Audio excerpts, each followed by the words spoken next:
The Secretary General of the United Nations, Guterres, has highlighted the importance of human security to address freedom from fear, freedom from want, and the freedom to live in dignity.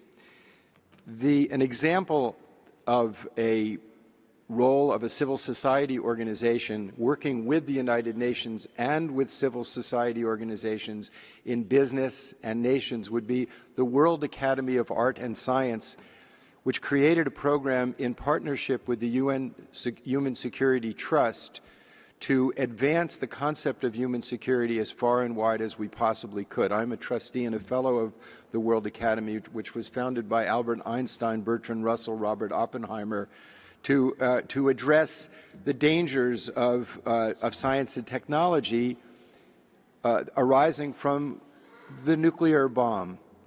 So the World Academy developed a program, and we then partnered with the Consumer Technology Association, which hosts a conference in Las Vegas every year.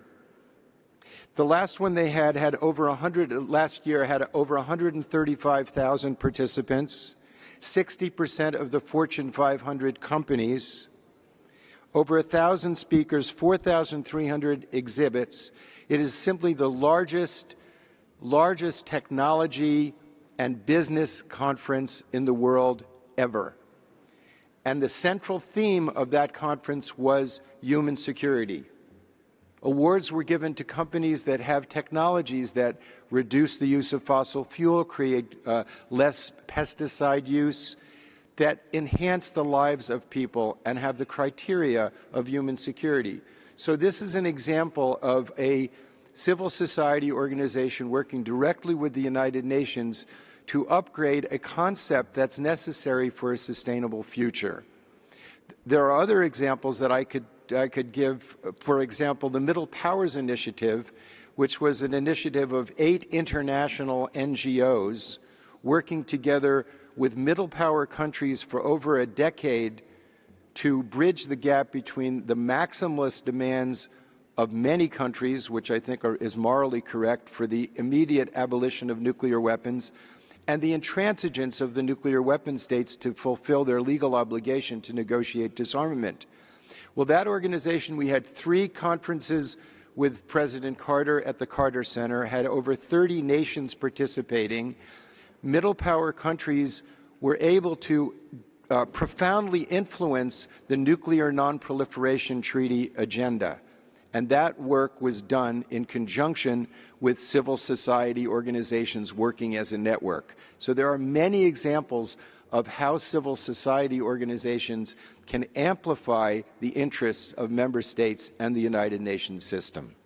Last but not least, the Inter-Parliamentary Union has a fantastic pamphlet on this subject created in conjunction with the World Academy of Art and Science called Human Security and Common Security to Build Peace.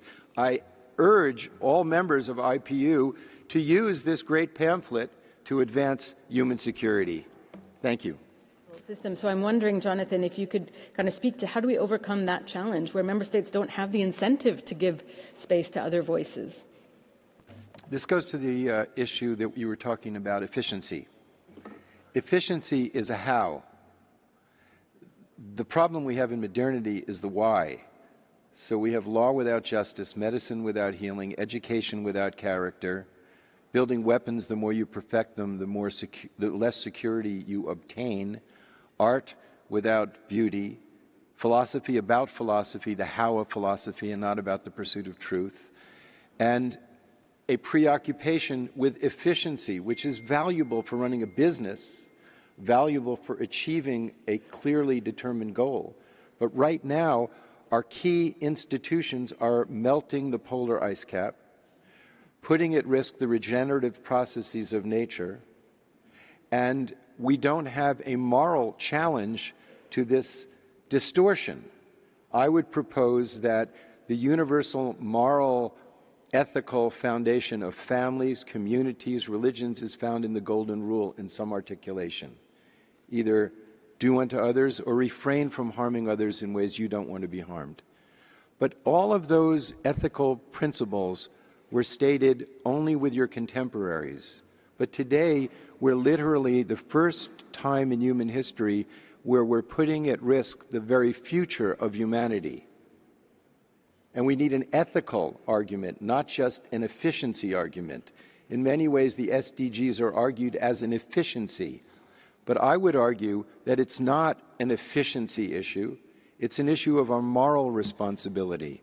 And I would say in the 21st century, and 15 Nobel Peace Laureates have signed on to this, is we need a golden rule for the 21st century, a moral imperative that says we must treat the lives and well-being of future generations as we want to be treated. So policies have to be in accord with sustainability, not as an efficiency standard, but as a moral imperative. And normal people understand what's right and wrong. The efficiency arguments are not penetrating the public, but the moral argument to our children and their children and so forth has resonance. So I would say it's not only important to talk about efficiency, it's really important to talk about the why. And the only way we can protect the regenerative processes of nature, the phytoplankton, for example, which is 60% of our oxygen, we all share a third lung.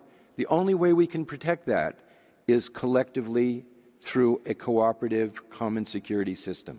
That's the why.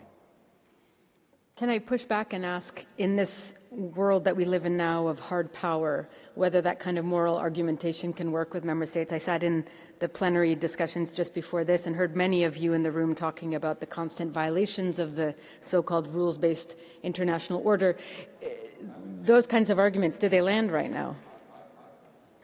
I would say one of the reasons why we don't have sufficient public support of these initiatives, like the SDGs, for example, is because we haven't adequately explained how these institutions and these principles affect people's daily lives, and more importantly, affects the things that's most important to them, which is their children and doing the right thing. So part of the lack of support for these essential programs is not reaching people's hearts, and people are moved by what's ethically correct. Probably ever created by a political institution is the Universal Declaration of Human Rights.